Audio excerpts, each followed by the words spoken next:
નમસ્કાર, હું કરણ જોશી. સ્વયં ભગવાન વિષ્ણુ જે દિવસે ગંગાજળમાં નિવાસ કરે એ દિવસ એટલે માઘ પૂર્ણિમા.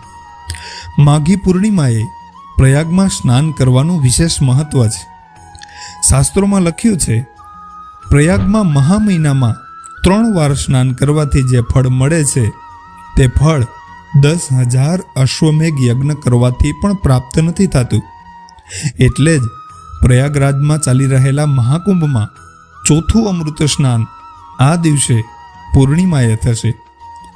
આ દિવસે સ્વર્ગમાંથી દેવતાઓ પણ પૃથ્વી પર આવી ગંગામાં સ્નાન કરે છે. આ દિવસે સ્નાન ઉપરાંત પૂજાપાઠ અને દાન પુણ્યનો પણ મહિમા છે. તો આવો જાણીએ, માઘ પૂર્ણિમા ક્યારે છે, પૂજા કરવાનું શુભ મુહૂર્ત કયું છે, માઘ પૂર્ણિમાનું મહત્વ શું છે, આ દિવસે શું શું કરવું જોઈએ. માઘ પૂર્ણિમાની વ્રત કથા કઈ છે, પણ એ પહેલાં આ વિડીયોને લાઈક જરૂરથી કરી દો. તમારો એક લાઈક કરવાથી આ વિડીયો હજારો લોકો સુધી પહોંચી શકે છે અને આપણા સનાતન ધર્મનો પ્રચાર પ્રસાર થશે. તો વિડીયોને લાઈક જરૂરથી કરી દો.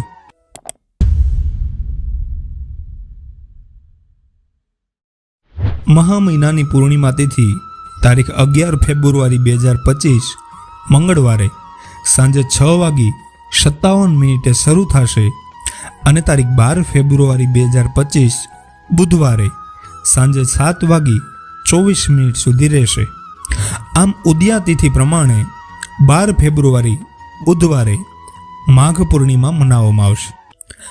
આ દિવસે બ્રહ્મ મુહૂર્ત સવારે 5:45 થી 6:33 સુધી રહેશે. આ સમય સ્નાન કરવાનો ઉત્તમ સમય છે.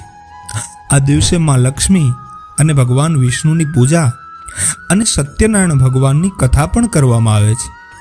જો કે ભગવાનની પૂજા કરવા માટે કોઈ શુભ મુહૂર્તની જરૂર નથી. આખા દિવસમાં કે પછી સાંજે ગમે ત્યારે ભગવાનની કથા થઈ શકે છે.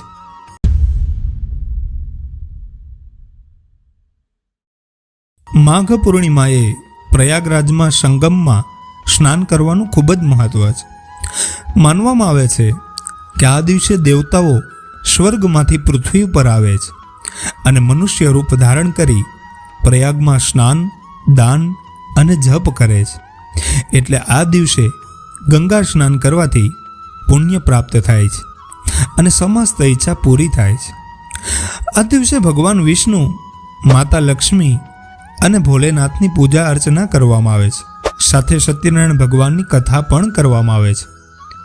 આ દિવસે અન્ન, ધન, વસ્ત્ર અને ભોજનનું દાન કરવાથી ધન ધાન્યમાં વધારો થાય છે. જે જાતકોની કુંડળીમાં ચંદ્ર નબળા હોય તે જાતકો પૂર્ણિમાએ ચંદ્રદેવની પૂજા પણ કરે છે.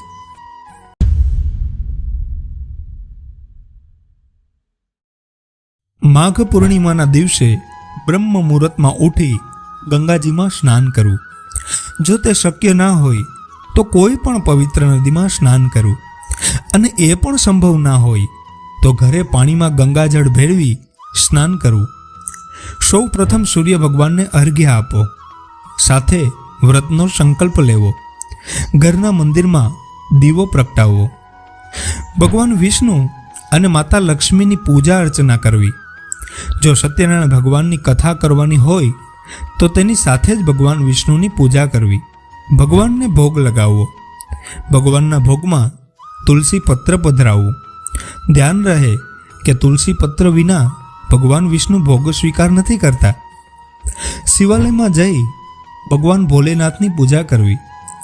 જલ, દૂધ, પંચામૃત સહિત બિલ્વપત્ર ભગવાનને અર્પણ કરવા. ચંદ્રોદય થયા બાદ ચંદ્રમાની પૂજા કરવી, તેમને અર્ઘ્ય આપવો. સાધુ, સંતો, બ્રાહ્મણોને દાન દક્ષિણા આપવી.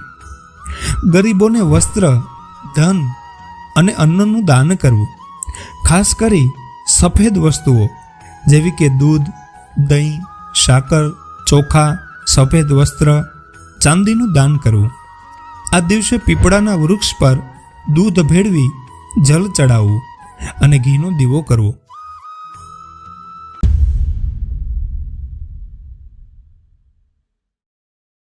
એક દિવસ ધનેશ્વર નામના બ્રાહ્મણ એક મહાત્મા પાસે ગયા અને કહ્યું કે તમે નગરના બધા લોકો પાસેથી દાન લો છો, પણ અમારા ઘરેથી કેમ નથી લેતા?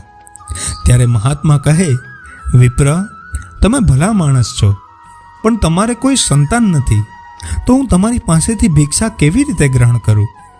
ત્યારે બ્રાહ્મણે કહ્યું, મહાત્મા, સંતાન થાય તેવો કોઈ ઉપાય બતાવો. ત્યારે મહાત્માએ કહ્યું, 16 દિવસ સુધી કાલી માતાની પૂજા કરો, તેને પ્રસન્ન કરી અવશ્ય સંતાન પ્રાપ્ત થશે. મા કાળીની પૂજા કરવાથી તે પ્રસન્ન થયા અને કહ્યું, તમને સંતાન પ્રાપ્ત થશે, પણ તે 16 વર્ષનું આયુષ્ય ભોગવી મૃત્યુ પામશે. જો તમે 32 પૂર્ણિમાનું વ્રત કરશો તો તે દીર્ઘાયુ થશે. આ આંબાના વૃક્ષમાંથી એક ફળ તોડી તારી પત્નીને ખવડાવીશ તો તેને સંતાન થશે. આમ કહી માતા અદૃશ્ય થઈ ગયા. ધનેશ્વરે ફળ તોડી પોતાની પત્નીને તે ખવડાવ્યું. તે ગર્ભવતી થઈ અને તેને દીકરાનો જન્મ થયો, જેનું નામ દેવીદાસ રાખવામાં આવ્યું. જ્યારે દેવીદાસ 16 વર્ષના થવા આવ્યા ત્યારે માતા પિતાએ તેને તેના મામા સાથે કાશી મોકલી દીધા. જ્યારે મામા ભાણેજ કાશી જતા હતા ત્યારે એક ગામમાં એક કન્યાના વિવાહ થતા હતા. વિવાહ પહેલાં જ એ કન્યાનો વર આંધળો થઈ ગયો. ત્યારે વરના પિતાએ દેવીદાસને જોઈ કહ્યું કે તમે થોડી વાર માટે અમારી મદદ કરો, આ કન્યા સાથે વિવાહ કરી લો, વિવાહ પછી તમે ચાલ્યા જજો. આ સાંભળી મામાએ કહ્યું કે કન્યાદાનમાં જે પણ ધન છે તે અમને આપી દો તો અમે તમારી મદદ કરીએ. વરના પિતાએ હા પાડી. વિવાહ થયા. દેવીદાસ કન્યા સાથે જમવા બેઠા, પણ તે જમતા નથી. કન્યાએ કારણ પૂછ્યું તો કહે છે કે હું થોડા દિવસોનો મહેમાન છું, 16 વર્ષે મારું મૃત્યુ થઈ જશે. ત્યારે કન્યાએ કહ્યું કે જે મારા ભાગ્યમાં લખેલ હશે તેવું થશે, હું તમારી પત્ની છું. દેવીદાસે તેને કહ્યું કે હું કાશી જાઉં છું, પણ તમે એક પુષ્પ વાટિકા બનાવો, તેમાં ફૂલ લગાવો, તેને પાણી આપતા રહેજો. જો ફૂલ ખીલેલા રહે તો સમજવું કે હું હેમખેમ છું, અને જો તે સુકાઈ જાય તો સમજવું કે મારું મૃત્યુ થઈ ગયું છે. આમ કહી તે કાશી નીકળી ગયા. કન્યાએ આંધળા વ્યક્તિને કહ્યું કે મારા વિવાહ તો દેવીદાસ સાથે થઈ ગયા છે, એટલે તમે અહીંથી ચાલ્યા જાઓ. એક દિવસે જ્યારે દેવીદાસના 16 વર્ષ પૂરા થવા આવ્યા ત્યારે એક સાપ આવ્યો અને દેવીદાસને ડસવા લાગ્યો, પણ તેના માતા પિતાના 32 પૂર્ણિમાના વ્રતને કારણે ડસી ના શક્યો. ત્યારે સ્વયં કાળ આવ્યો અને તેના પ્રાણ ખેંચવા લાગ્યો. ત્યારે ત્યાં સાક્ષાત મહાદેવ અને માતા પાર્વતી આવ્યા. પાર્વતીએ મહાદેવને કહ્યું, પ્રભુ, દેવીદાસના માતા પિતાએ 32 પૂર્ણિમાનું વ્રત કર્યું છે, એટલે તેને જીવન દાન આપો. આ સાંભળી મહાદેવે તેને જીવિત કર્યો.